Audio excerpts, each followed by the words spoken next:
আসসালামু আলাইকুম সুপ্রিয় শিক্ষার্থীবৃন্দ, আশা করি তোমরা সবাই অনেক ভালো আছো। আমার স্কুলের পক্ষ থেকে তোমাদের সবাইকে জানাই শুভেচ্ছা ও স্বাগতম। এই ভিডিওটি তৈরি করছি অষ্টম শ্রেণীর শিক্ষার্থীদের জন্য। তোমাদের বার্ষিক পরীক্ষার সিলেবাস প্রকাশিত হয়েছে। এখানে আমি তোমাদের বাংলা বিষয়টি সিলেবাস নিয়ে আলোচনা করব। বার্ষিক সামষ্টিক মূল্যায়ন নির্দেশিকা 2024, বিষয় বাংলা, শ্রেণী অষ্টম। বার্ষিক পরীক্ষার পাঠ্যক্রম: অধ্যায়, প্রথম অধ্যায়, দ্বিতীয় অধ্যায়, তৃতীয় অধ্যায়, চতুর্থ অধ্যায়, পঞ্চম অধ্যায়, ষষ্ঠ অধ্যায়। তোমাদের বাংলা বইয়ের 7টি অধ্যায় থেকে একটি অধ্যায় কমিয়ে তোমাদের 6টি অধ্যায় এই পরীক্ষায় রাখা হয়েছে। এর মধ্যে এই যে 6টি অধ্যায় রয়েছে, এই 6টি অধ্যায় থেকেও কিছু পৃষ্ঠা বাদ দিয়ে অধ্যায়গুলো ছোট করে দেওয়া হয়েছে। প্রথম অধ্যায় প্রয়োজন বুঝে যোগাযোগ করি, এই অধ্যায়টি তোমরা 1 থেকে 16 পৃষ্ঠা পড়বে। দ্বিতীয় অধ্যায় প্রমিত বলি প্রমিত লিখি, এই অধ্যায়টি তোমরা 17 থেকে 34 পৃষ্ঠা পর্যন্ত পড়বে। তৃতীয় অধ্যায় লেখা পড়ি লেখা বুঝি, এই অধ্যায়টি 47 থেকে 74 পৃষ্ঠা পর্যন্ত রয়েছে। চতুর্থ অধ্যায় শব্দ বুঝি বাক্য লিখি, এই অধ্যায়টির 75 থেকে 100 পৃষ্ঠা পর্যন্ত তোমাদের এই পরীক্ষায় রয়েছে। পঞ্চম অধ্যায় বিবরণ লিখি বিশ্লেষণ করি, এই অধ্যায়টির 103 থেকে 107 পৃষ্ঠা পর্যন্ত তোমাদের এই পরীক্ষায় অন্তর্ভুক্ত করা হয়েছে।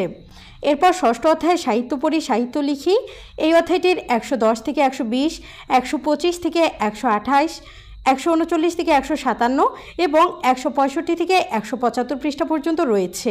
শিক্ষার্থীরা, তোমরা এখানে যে অধ্যায়গুলো দেখতে পাচ্ছ এবং যে পৃষ্ঠাগুলো দেখতে পাচ্ছ, এই পৃষ্ঠাগুলো থেকেই তোমাদের পরীক্ষায় প্রশ্ন আসবে। এর বাইরে কিন্তু তোমাদের পরীক্ষায় প্রশ্ন আসবে না।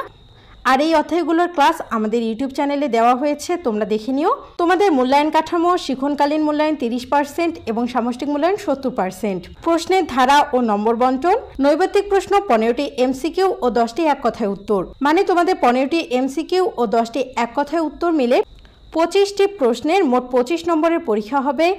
তোমাদের 10টি সংক্ষিপ্ত প্রশ্ন থাকবে। প্রতিটি সঠিক উত্তরের জন্য তোমরা 10 দুগুণ 20 অর্থাৎ 20 নাম্বার করে পাবে এই সংক্ষিপ্ত প্রশ্নের উত্তর থেকে।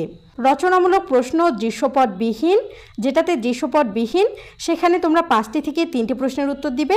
তোমাদের 5টি প্রশ্ন থাকবে, তোমাদের 3টির উত্তর দিতে হবে। এই 3টি প্রশ্নের জন্য প্রতিটি সঠিক উত্তরের জন্য তোমরা 5 মার্ক করে পাবে। 3 5 15, টোটাল এখানে তোমাদের 15 মার্ক রয়েছে। রচনামূলক প্রশ্ন দৃশ্যপট নির্ভর, যেটাতে দৃশ্যপট নির্ভর সেখানে তোমাদের 7টি প্রশ্ন থাকবে। 7টি প্রশ্নের মধ্যে তোমাদের 5টির উত্তর দিতে হবে এবং এই 5টি সঠিক উত্তরের জন্য তোমরা 8 মার্ক করে টোটাল 40 নাম্বার পাবে। এই হলো তোমাদের টোটাল 100 নম্বরের পরীক্ষা। এই 100 নম্বরের মধ্যে তোমাদের প্রাপ্ত নম্বরকে 70%-এ কনভার্ট করা হবে। এই বিষয়টি নিয়ে আমাদের একটি ভিডিওতে আলোচনা করা হয়েছে, তোমরা যারা এর আগের ক্লাসটি দেখোনি তোমরা চাইলে ওখান থেকে এই আলোচনাটি দেখে নিতে পারো।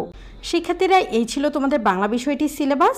পরবর্তী ভিডিওতে আমরা অন্য একটি বিষয় নিয়ে আলোচনা করব।